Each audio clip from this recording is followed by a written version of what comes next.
Executive Director for Franklin tomorrow. And I'm going to turn it over this right now to Jeff Simmons, the pastor here at Rolling Hills Community Church, which is a great location for our event. We appreciate their hospitality. Thanks, Mindy. Well, good morning, everybody, and welcome to Rolling Hills Community Church. I'm Jeff Simmons, lead pastor here. Just so excited about what God's doing here in our community, in our area, and as we continue to pray for our leaders. And what a blessing to live here. And we're so thankful for God's hand of blessing even last night with the storms and praying for people who are impacted and affected. And so just thank you for being here this morning. We're excited about Franklin tomorrow. Mindy, thank you for all you guys do. Just your leadership, the difference you make here. And I want to turn it over this morning for a blessing from Father Bob. And Father Bob, you are an amazing man in our community. We just are so grateful for the difference that you make here. So would you bless us this morning? Let us pray. O God, our Heavenly Father, send down upon those who hold executive, legislative, or judicial office in our community the spirit of wisdom, charity, and justice, with steadfast purpose they may faithfully serve in their offices to promote the well-being of all people. This morning we pray especially for our mayors and for their ongoing efforts, along with many others, to address the issues of affordable housing for our citizens. In all this we pray in your holy name.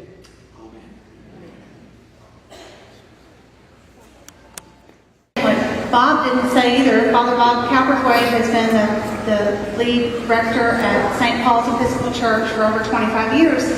And his wife Susan is here this morning as a surprise as well. Oh, sorry, she wasn't able to make it, but he's here. He sings. He and Susan are retiring and moving to St. Augustine, Florida. And so it is a loss to our community. Bob has been the chaplain for the Williams County Rescue Squad. And he's always there at a time of need. And you're right, we were blessed last night. And if we had not been so lucky and so blessed, Bob wouldn't be here either, let me tell you. He would be out ministering to those in need. We want to give you a small token to remind you of our lovely hometown in the public square, a piece of art by Debbie Smart, which I know you already are starting a collection now.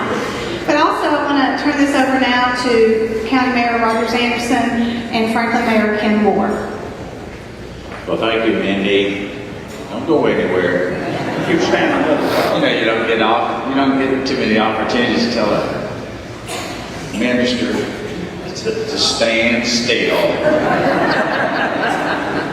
On behalf of Williamson County and Franklin, and Dr. Ken Moore, the mayor here in Franklin, we'd like to read to you a proclamation. Both of us have signed this. Both of us have put our respective seals on this. And if you would allow me, the audience, to read parts of this, I would be most appreciative. Whereas he was born in New Brunswick, New Jersey, he obtained his political science degree from Washington and Lee University in 1970, and a Master's in Divinity from Virginia Theological Seminary in 1973. And he served as the pastoral officer at the Trinity Parish, New York City, associate at San Jose Episcopal Church in Jacksonville, Florida. He was an assistant at St. Catherine's Church in Jacksonville, Florida. He was in other places in Florida before becoming rector at St. Paul's Episcopal Church in Franklin, Tennessee in 1988. Whereas since that time, Father Bob has served the Williamson County community as the unofficial chaplain of the Williamson Medical Center, where he has seen a familiar face, where he has been seen as a familiar face among complete strangers, staff, friends, and family on his countless trips and visits to hospitals, nursing homes, and funeral homes. And whereas while visiting families and their loved ones, Father Bob provided words of kindness, comfort, and prayer while offering his service to those in need of time. And together with his wife, Susan, they are proud parents of Christopher and Sarah. Father Bob has tendered his resignation at St. Paul's, thus ending a long and distinguished service to the citizens and his parishioners here in Williamson County. Father Bob, on behalf of Ken and myself, we'd like to say thank you for your many years of service. We wish you the best in your retirement. You're going to be missed, You're loved in our community. You're always welcome back. And today is Father Bob Day here in Franklin, Williamson County. Thank you very much.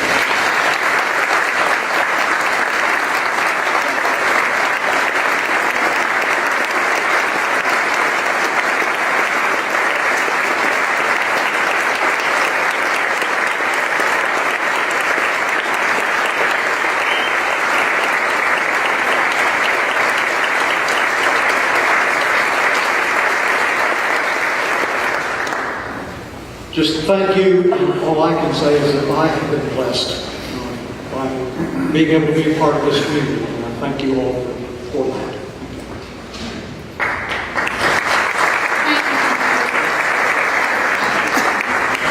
Well, we're going to get started with our breakfast, and we're going to try to get through, still keep our time to be finished at 8:45 this morning.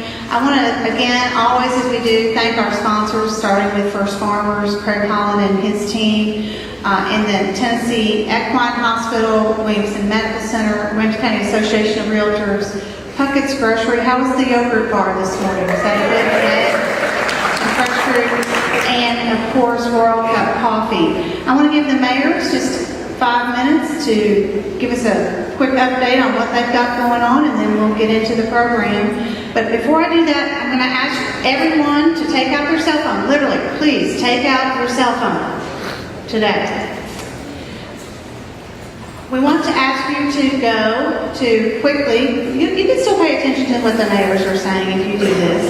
If you go to the internet and 150daysofgiving.com, and you can search in the box there for Franklin Tomorrow, and that'll give us a chance, and then vote, that'll give us a chance to win $5,000. We did it just recently, didn't we, Mayor Moore, with the voting? We're pretty good at that voting thing, aren't we?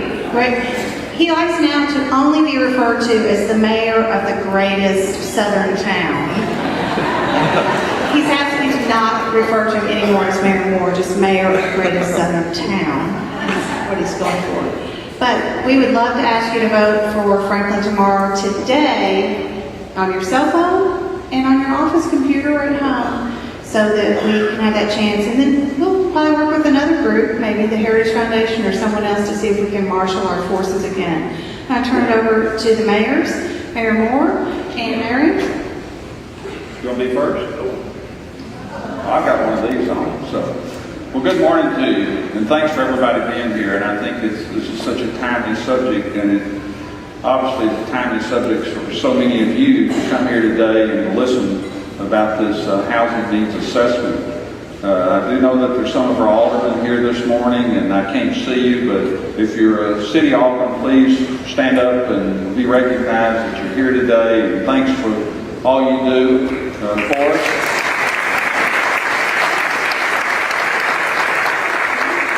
I think it's also appropriate to mention May of 2010. And it seemed like it was a little bit of deja vu yesterday with the storms and concerns. And I know many of us had in our prayers that we would be protected. And unfortunately, there are homes and areas of the South that have been affected. So please keep them in your prayers. And also, if you see a policeman or a fireman or one of our streets department people, they've been mobilized this whole time and been very, very active in making sure that our city continues to be safe and monitoring road closures and so on and so forth. And my wife Linda's here this morning. I couldn't see her. I can't see her. Where are you, Linda? Way back there. Good morning, Linda. So anyway, first of all, Franklin continues to be recognized as for many great things that are happening here. And Williamson County also. It was just brought to my attention recently that the city was recognized in In-Flight magazine, one of the 14 best places in the world to visit. Wow. And then, I'm going to steal some of Roger's thunder, but Smart Asset recognized Williamson County as tops in services provided and tax value. And of course, there's that great victory in Garden and Guns magazine, where, it's very appropriate. I mean, you voted for it. Where we beat Savannah, Georgia in the final match, 69-31.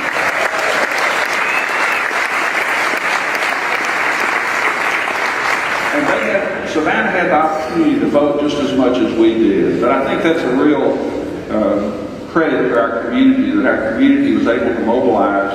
And what was really just a PR stunt or publicity thing by Garden and Gun, but the fact that we are the greatest southern city, we're glad everybody else finally recognizes it. But there's some, make sure you go vote this week. That's the other thing I'm supposed to say. But there's some other things that we're getting recognition about that maybe aren't that good to be talking about. And first is that we recently were recognized as being 217 out of 221, and that's toward the bottom for sprawl.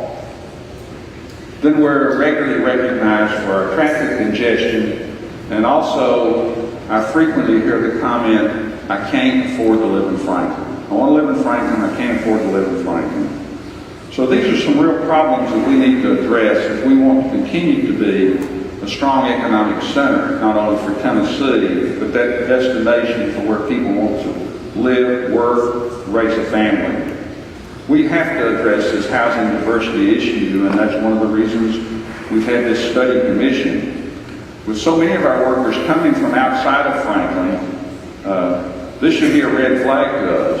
This should be a worry to us that there's a possibility maybe those workers won't want to come to Franklin, drive all that distance.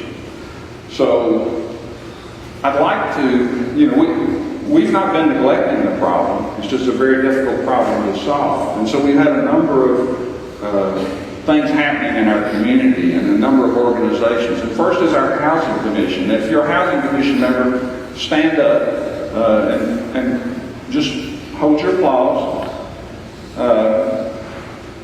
We're one of few number of cities that already have an inclusionary housing ordinance, which means that certain density ought to be affordable in workforce, even though our ordinance is very, very weak. Franklin Housing Authority, I saw people, no, don't sit down yet. Because I want people to see how many people are concerned about housing and are working on it actively. Franklin Housing Authority? Okay, good, thank you. Habitat for Humanity? There you go. Community Housing Partners? Hard Bargain? And I'm sure I've left out some organizations that are addressing housing challenges in our community. We're going to hear a report on our community today, and that should send up some red flags to you that our community needs to make some decisions on how we want to look in the future. Do we want it to continue to be a place that doesn't have enough diversity of housing, or do we want it to be a place where we have diversity of housing, we're very welcoming to all that want to live here? So that'll be your decision. It's not that I'm going to cast a vote to make that decision for you. That has to come from you, how you want our community to be in the future. And already with your responses to so many things we do, you can sit down now. Thank you for what you do. So, right?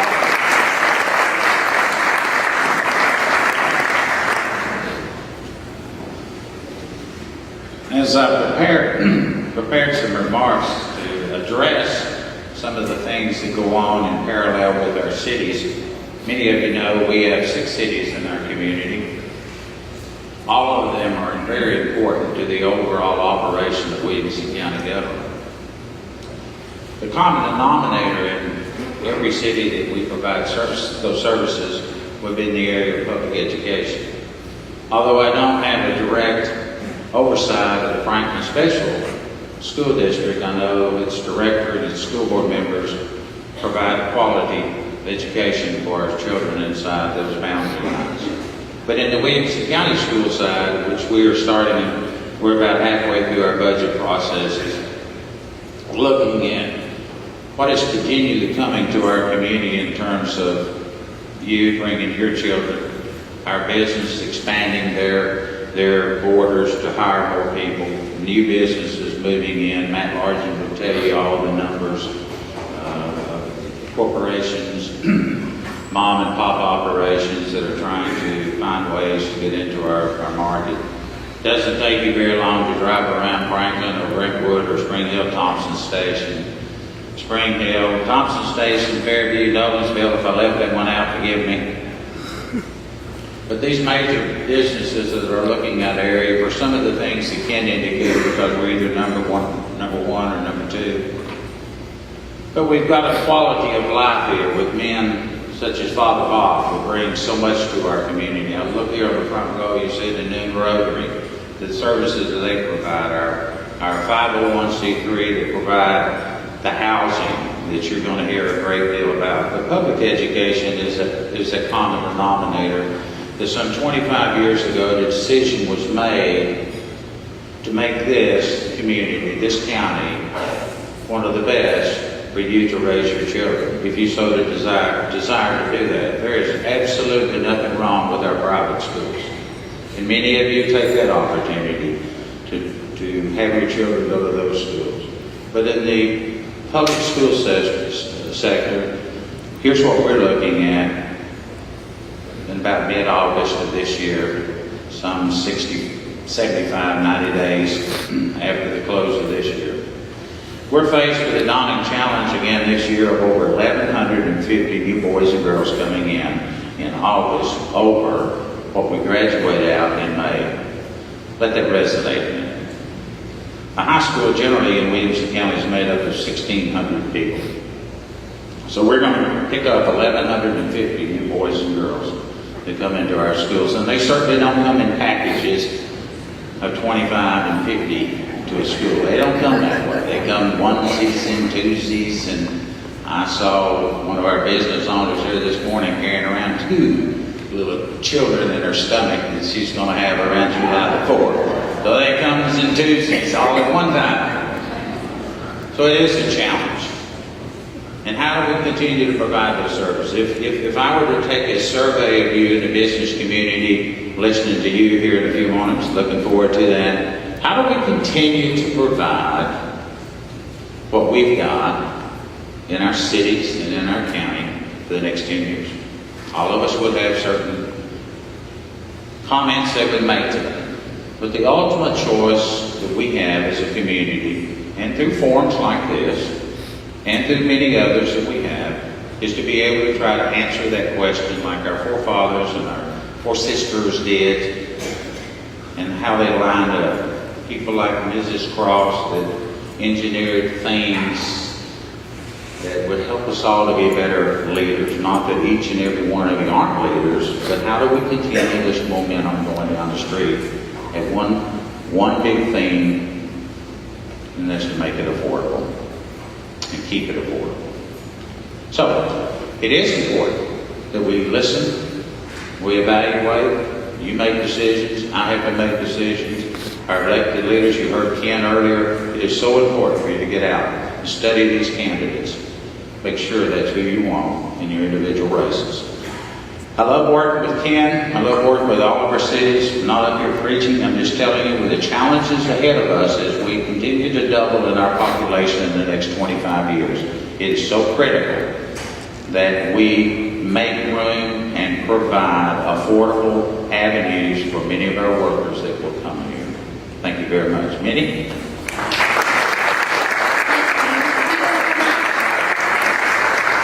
We had over 415 reservations for this breakfast today, and I think it's the topic, and we're very excited to have with us today Heidi Aguilar. Heidi is the Managing Director of BBC Research and Consulting of Denver, and she was hired by the City of Franklin through the Franklin Housing Commission to conduct a housing analysis study. And so I don't want to take any more of her time, and she's going to take the full time needed. We will have a time for questions and answers, so be thinking of those as the presentation goes forward. I'm going to turn it over, and here's Heidi Aguilar. Thank you.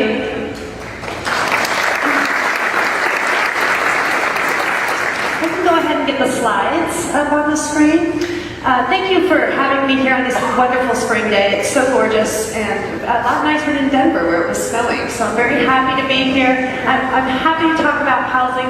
This is a passion of mine and love working in communities like Franklin. Not only is it a beautiful community, but so warm and friendly as well. I'm going to take about 15 to 20 minutes and talk about the primary findings from our study, and then we'll have about 15 to 20 minutes of questions afterwards. If you can hold your questions, I'm going to throw a lot of data at you, but if you can hold your questions until the very end, we can scroll back through the presentation and talk about particular numbers if you have questions. Go ahead and go forward. The purpose of the housing study, and this is as described in the request for proposals which we responded to, was to assist decision makers, stakeholders, and citizens with an understanding of key housing issues. I'm going to talk about that in a moment. Provide a measured, so numerical assessment of present and future unmet housing demand. I'll talk about that in the context of in-community and your growing workforce. And then finally, to offer community leaders and stakeholders, and that's all of you, a basis for formulating specific housing policies, alternatives, and related strategies. And we'll talk about my recommendations based on my expertise around the country for addressing your current and future housing challenges. What does a housing study involve? I'm going to give you a little bit of background about what we've done the last 6 months. For those of you, I was here in January, but those of you who didn't have the opportunity to see us go through some of this material in January. We've done a community profile. That's basically a demographic analysis of who Franklin is and where Franklin will be in the future. Housing profile and what's called a gaps analysis, where we compare the supply and demand of housing at different price points, both rental and for sale housing, with what people can afford in the community based on their income. We've done a lot of public and stakeholder input. I just mentioned I was here in January. I'm here today. We did a resident survey. We got a phenomenal response rate. Almost 800 people volunteered their time to complete the survey on their perception of housing needs and their experience trying to find housing in Franklin. We had 244 in-commuters respond to a slightly different survey, and I'll give you some of the results of that in just a moment. And then we've got some recommendations that I'll talk about in a few minutes.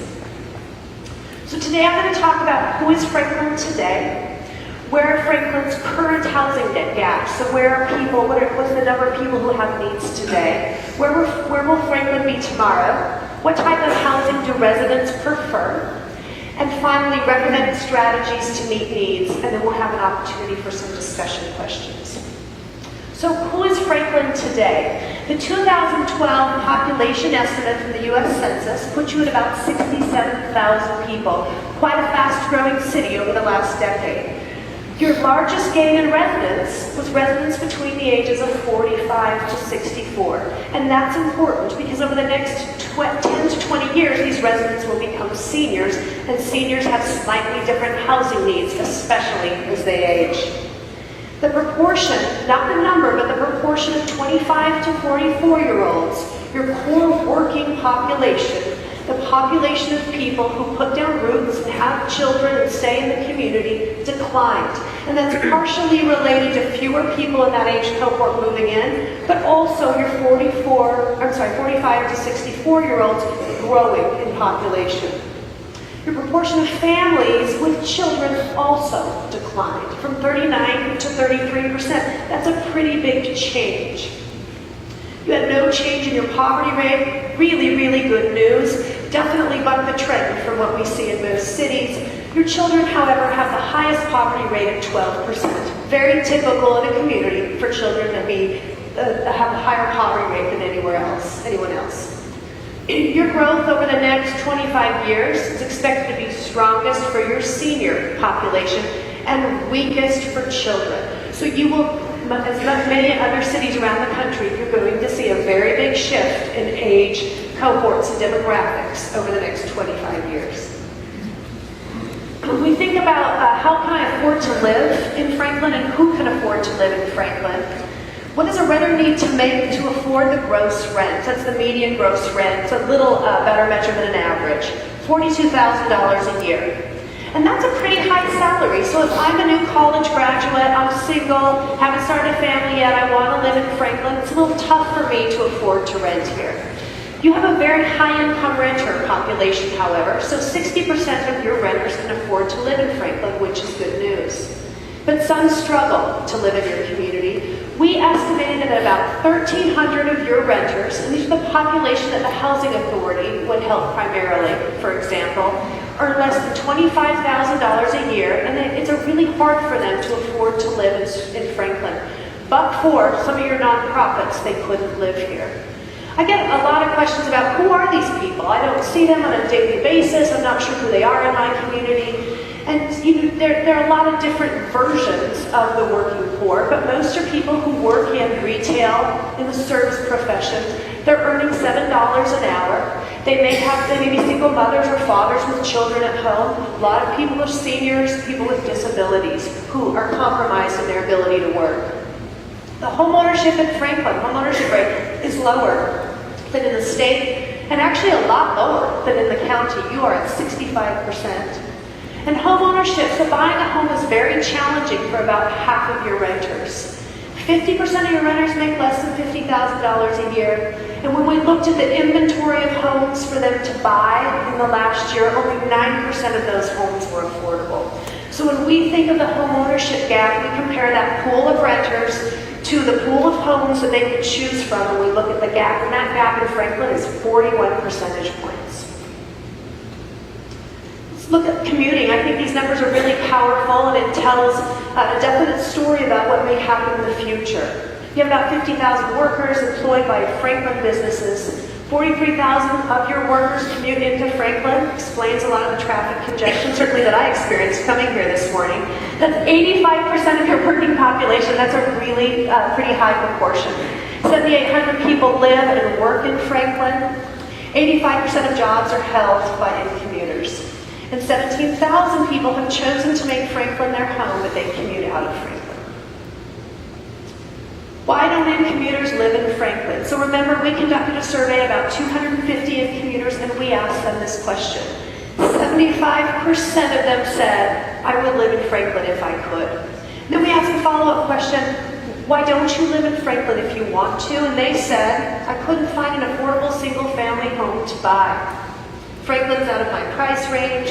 I could afford housing in Franklin, but it was lower quality, or it needed repairs that I couldn't afford to make. And housing that I could afford in Franklin was too small.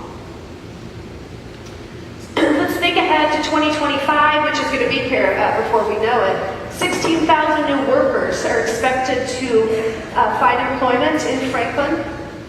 Where will they live? If your in-commuting ratio stays the same, that 85% ratio, 14,000 will be driving into Franklin. If your housing prices stay constant, we did a little modeling as part of the study, and I'm not going to go through all of those numbers, but they're in the report. If your housing prices, your median rent and your median home prices stay constant, we project that only between 2,000 and 4,000 people will be able to afford to live here. So the rest of those workers are going to drive in from surrounding communities. We asked people, when you think about Franklin in the future, what do you want to see? What's important when we think about growth? And they told us, we really want Franklin to preserve its charm. We moved here because Franklin has history. We love the downtown. Please don't change that when you think about providing new housing opportunities. Community character was also emphasized as something that people would like to have stay the same. And linked with that was social diversity, socioeconomic diversity. One survey respondent, I think, put this very well, said, we used to be a community of farmers, of African Americans, of working people, of professionals, and I'm afraid that we're losing that character in our community. High quality schools also came up with something to preserve. We asked people, what would you like to change? The number one thing that they wanted to change was traffic. More housing affordability was also called for. More parks, open space, the wonderful land and beautiful landscapes you have around. More walkability and bikeability as well. We asked about housing product diversity and price. Diversity of product, so style of housing as well as price point was also important. things that surprised me the most. I will say, in full disclosure, when we do a voluntary survey like this, we don't always get perfect representation of the community. So we had fewer low-income people in Franklin and fewer minorities complete this survey than would be a representative sample of your community. But what's interesting about that is even though we had a slightly higher income participation in the survey that would be representative of the community, when we asked, what do you want? A list of choices, there was another option. What would you like to see in terms of housing stock? What does Franklin need? Despite higher income respondents, people said homes priced below $250,000 a year, smaller single-family detached homes, and homes priced below $350,000 a year. So these would be workforce price points. So let's talk about our recommendations for meeting the needs that I've identified. And there's a lot more information in the report. I'd be happy to visit with you afterwards if you have specific data questions. My recommendation is to start with what the city has done well, and I certainly compliment the city on many of its strategies, been very proactive in taking a look at its affordable housing needs earlier than I've seen most cities address those. Strengthen the inclusionary zoning ordinance. Mayor talked about that just a little bit, about the ordinance, but then it's got some weaknesses, and I'm going to talk a little more about what I think you could do to strengthen that. Develop more dense, mixed-income communities. Some of those communities you already have in Franklin. This is certainly important not only to hit your needed affordability points so you can house more workforce, but also so that you can provide a greater diversity of product as your community ages. And there's a strong link there to the walkability and bikeability of your community and preservation of open space. When you think about it, you can't have walkability and bikeability without some level of density. So it's important to think about how can Franklin grow smarter in the future and not be on the top of the list for sprawl. And then along those lines, taking advantage of existing infrastructure, looking at opportunities for infill, for putting residential development where there could be underutilized commercial properties. Really, really good strategy. Not only economically, but it also accomplishes that density, bikeability, and reversing some of the sprawl that you've seen in the past. Let's talk about inclusionary zoning. I'm going to spend the most time of my recommendations discussion on inclusionary zoning because it's complicated. So for those of you who don't know what it is, inclusionary zoning is a policy that requires developers to provide a certain proportion of homes that they build in a development, can be apartments too, affordable at a level, at a certain price point. There's lots of different types of inclusionary zoning. You have a voluntary ordinance where developers get a density bonus, some extra density in their developments if they comply with the inclusionary zoning ordinance. Most are mandatory. In Colorado, we have an anti-rent control, or an interpretation of our state law that prohibits inclusionary zoning from being applied to rental. It's unfortunate because that's where the bulk of our need is, and so developers are not required to include rental housing as their affordability component of developments. Best ordinances require both home ownership and rental developments to have some inclusionary component. The percentage requirement in those communities, so what a developer is required to build as a percentage of total units is affordable, is generally 10 to 20%. 20% is a little bit on the high end, so you'll see that in a Boulder, Colorado, or a Santa Fe, New Mexico. The units can be required to be on-site or off-site. So some communities say if you're going to build these units, they need to be part of the development because the purpose of this is to create mixed-income housing within a development. In Denver, we have an off-site requirement, which is being revisited right now because that resulted in developers building the inclusionary units away from workforce centers, which was not the goal of the policy. There's a combination that I think is kind of a neat option in Boulder. 50% of the units must be on-site and the remainder can be off-site. That gives the developer a little more flexibility. If they can't accommodate all those units on-site, it gives them an off-site option.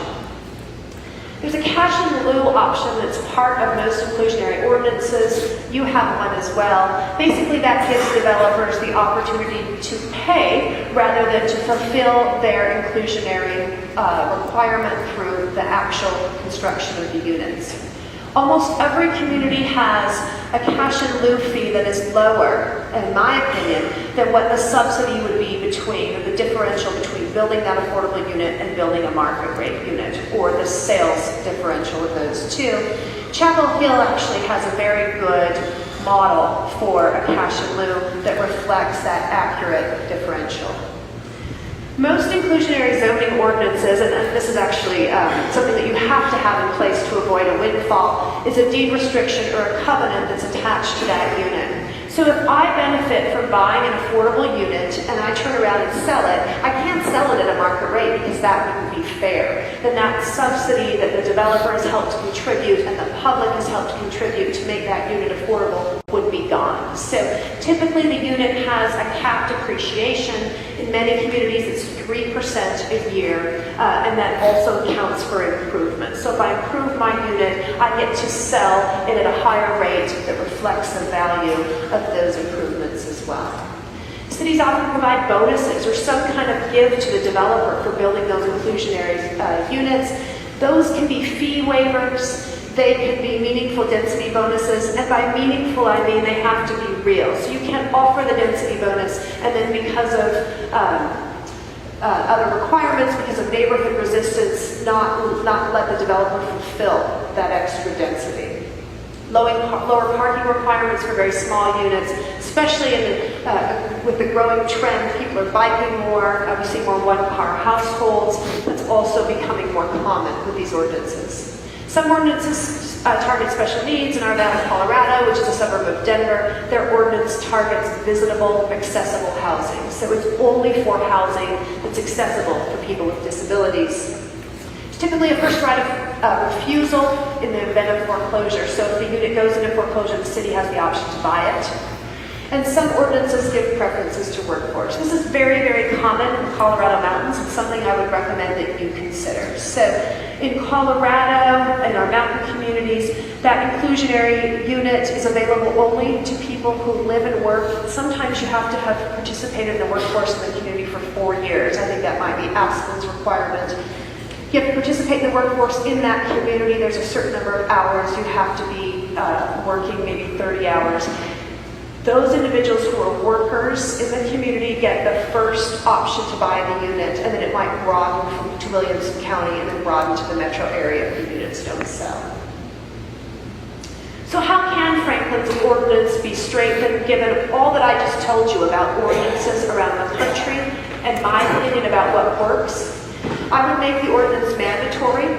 I would raise the cash in lieu fee. Right now I don't think it's strong enough, it's not high enough to incentivize a developer to build that unit within their neighborhood. Make density bonuses meaningful. This is a long, involved discussion about land use and zoning and some things that I think may need to change in your current code. But you need to have some kind of codified, transparent, predictable density within the community so that the developer knows what that bonus is, they can calculate the balance of that bonus, and they can actually fulfill it. Use fast track approvals. This is a not commonly used, but a really, really easy, efficient tool to get affordable housing, more affordable housing in a community. A development that has affordable housing and that will sell or rent those units at an affordable price goes right to the head of the queue, top of the queue. It gets fast track approval. Some communities guarantee a certain number of days. Within 90 days, we'll be sure to tell you what needs to happen in your development to get it approved, or we will have that development approved. We'll go through the process that fast. Really, really easy way to encourage developers to integrate affordable units into their developments. I really like your option to rehabilitate existing units as part of the fulfillment for the inclusionary zoning requirement. I don't see this in many communities. I'm a huge advocate of it when you have units in your communities occupied by low-income individuals that need to be rehabilitated. Land donation is also another great option for developers to have to be able to fulfill their inclusionary zoning requirements. I mentioned this a minute ago, I think you should consider building in workforce preferences if your objective is to provide more housing for workforce in the future. And then consider a visibility component. Your growth rate of seniors is going to be 5% per year over the next 20 years, and you need to think about how your seniors will be able to age in place in your community. So beyond inclusionary zoning, what else do we recommend? I always think establishing a vision or some kind of goal for the proportion of units in your community that ideally you would like to have affordable is a really good idea. This gives citizens transparency in what you're trying to achieve. It gives planning boards, your city leaders, community leaders an idea. What are we all working towards? What's an ideal? I see this at about 10% in most communities. And Boulder, Colorado does a really good job of monitoring that. Their goal is 10% of affordable units across the income spectrum, and they monitor that annually and report back to city leaders. I'm not going to get into the specific recommendations of zoning ordinance, and I'm actually not a planner, but in a review of your ordinances, I think there's an opportunity to look at them a little more closely for their ability to facilitate mixed income and mixed density housing. ADUs, accessory dwelling units, and cottage homes. Really nice strategy. It should be an option in all neighborhoods to have an accessory dwelling unit or a cottage home, especially with the larger lots that you all have here. Transparency in development approvals, so developers having an idea, especially with the fast track option of how quickly their development idea can move through that approval process. And finally, making sure that there are incentives for residential infill. Sometimes the second to last bullet, you'll see those incentives that I spoke about earlier offered on a sliding scale. So if you have a deeper level of affordability built into your development, you get the fastest of the fast track, or you may get deeper waivers. And then finally, inventory vacant and underutilized land parcels for residential development potential. I've spent quite a bit of time driving around Franklin, and I see a lot of underutilized commercial and residential properties and land that could be retrofitted to accommodate more mixed-use communities. With that, I'm going to go ahead and take some questions, and I think we have probably maybe 15 minutes for questions. And we have the delivery of a microphone here too. We're going to have the mayors join Heidi back on stage in case you have a question with them, and Heidi, you can have a seat. Do you want people to come up, Mindy? Or we've got the question on the microphone. Okay.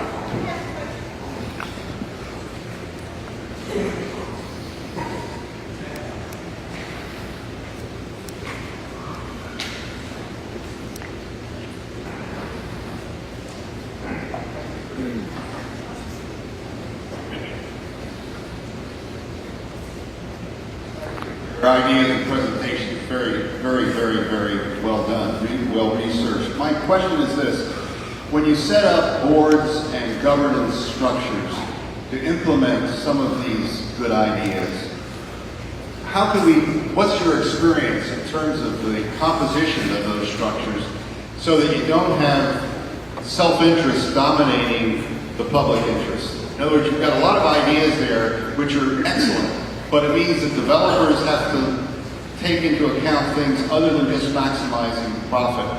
It means that people who are interested in subsidized housing have to maximize something other than subsidies. You have to take a broader interest. Is there any way that you could, we've got some great public leaders standing on either side of you there, and I'm sure they share in this, but what's your experience having traveled around the country? For example, North Carolina you cited as being a great example. I think it was infill, inclusionary. Do you have any thoughts for us in that area in terms of implementation of these issues? It's a very good question. And I have not actually been to Chapel Hill. I just reviewed their ordinance, so I haven't traveled there, unfortunately. But I think they would be a good, strong model for you to understand a little more about. Typically, these ordinances are part of the daily function of your staff. So there's not except in some unusual communities, smaller communities where they don't have a lot of capacity.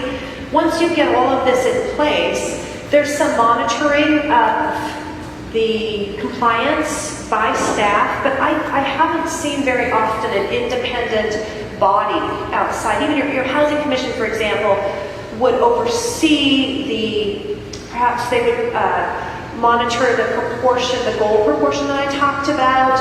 They would be kept up to speed on what's going on in terms of the inclusionary zoning, how it's working, the ordinance, how it's working. But they wouldn't be the overseers of it. This would be staff directed. And it's really, getting all of this in place, I think, is all the hard work. Once it's functioning, it's just making sure that those units, it's really a planning function, working with the developers to make sure that they're within compliance. Other questions? So two questions. The first question is, what kind of densities would you expect to see in those areas? Density is a four-letter word around here. So what kind of densities would you expect to see? And the second, could you talk to us about quality of life? Because there are concerns that if you mix people in the neighborhoods, that your quality of life might deteriorate. So if you'll tell us how that's enhanced for you. Sure. So again, I'm not a planner, and I step outside of my box a little bit when I start talking in planning language, but the density would be the right density for you. Typically, so in my world, a dense development would be, and where I live actually, would be a development with yards or lot sizes between 3,500 and 5,000 square feet. I have a large lot, and my lot's 5,500 square feet. I also live in a mixed income community where we have a range of housing for people who are transitioning out of homeless to spec homes that sell for over $2 million. So in terms of quality of life, it definitely can work. It may be a little bit of a departure from typical, it's a big departure from typical planning where you put apartments here, you might put moderately priced single-family homes here and high-end homes over here. I feel like that segregation of uses doesn't appeal to young people anymore. It doesn't facilitate the walkability of a community. And honestly, if you mix up housing types well, there's a couple of duplexes on my block. We have big homes and small homes. You don't really know who lives where, what they bought their price, what they bought their home for, and it doesn't matter. We all go to the same school. You may attend the same church. You're part of the same community regardless of where you live.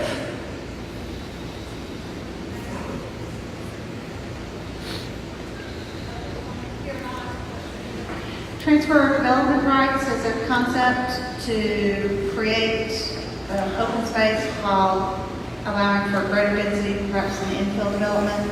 And you might just talk a little bit about transfer. If that's something that could be possible. Sure. I think that's something that should be looked at as an option for Franklin. Again, this is a little bit outside of my area of expertise. And you see it more commonly employed. Seattle is a good example of successful TDR program. You typically have to have enough development rights to transfer. So I believe, in my opinion, you need to strengthen your zoning code a little bit to make TDR a successful option here. And you also need to get to your density. So if I'm taking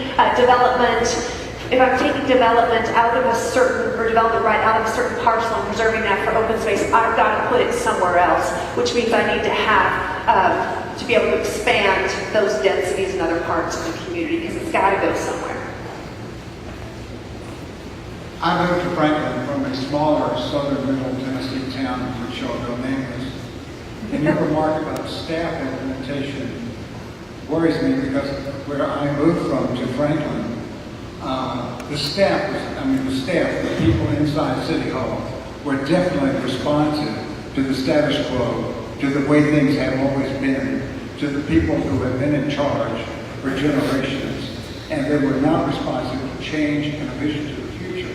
Now, I noticed in the city of Franklin that 70% of the people that are living here now came here in the last 20 years, and that they have way above average Tennessee education and income, and they have come from other places with a vision from around the country. And I don't know who is in City Hall and County Hall, and I don't know if the staffs in these two municipal governances are able to implement what you say.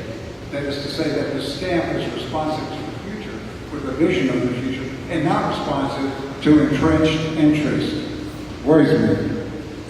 I'll give you my opinion of staff. I don't recommend inclusionary zoning in every community in which I work. I think it's a very good option for yours. I recognize that it takes staffing, and I wouldn't recommend it if I didn't think you had fabulous staff, and I really mean that. That's not true of everywhere I work.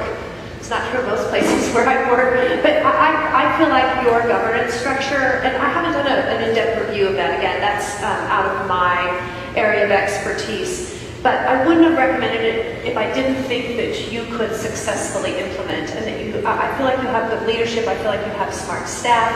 I will tell you, I mean, there is there are communities that I wouldn't use as an example because they overstaff their affordable housing analysis, for example. I don't think you have a risk of that. I think with just some tweaking and some reallocation of staff time, you can do this very easily. Probably the best thing you need to do, at least from visiting with staff when I was here last time, I think if you Franklin strengthened some of its zoning and made some of those decisions more transparent, the requirements more transparent, and those decisions easier for staff to make, that would free up that time to be able to do more around housing. Elizabeth, we've got one final question. Do you have that?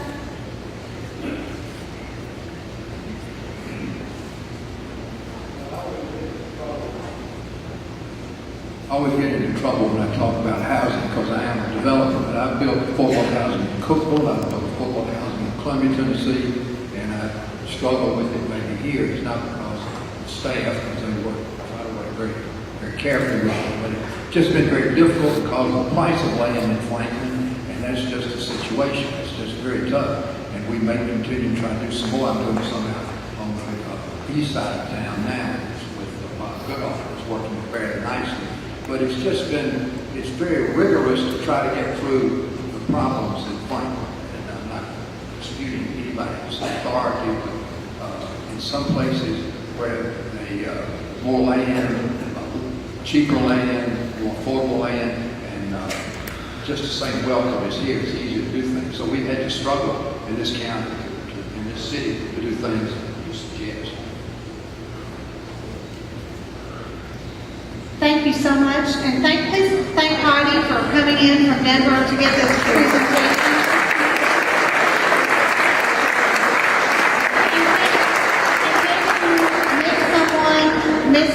Someone missed this presentation this morning. Heidi will also be at City Hall this afternoon at 5 o'clock to present this again. So it's a great opportunity for people to see that. We want to say that it was mentioned, early voting continues through Thursday of this week for the May 6th county primary, and we would encourage you to vote early or vote on election day. Tonight, Franklin homepage at 6 p.m. we'll have a forum at the county administrative complex. And behind me you see all of our sponsors, and I'd like to thank Dickinson Wright, Greater Nashville Association of Realtors, Andrews Cadillac, Williamson Source, and others for being our sponsors for today's event. But thank you so much. Our next breakfast is July 28th, and we will hear from someone whom Forbes magazine recently identified as the one marketing blogger you should follow this year, and he lives right here in Franklin, Tennessee. So he'll be with us on July 28th. Thank you so much, and please stay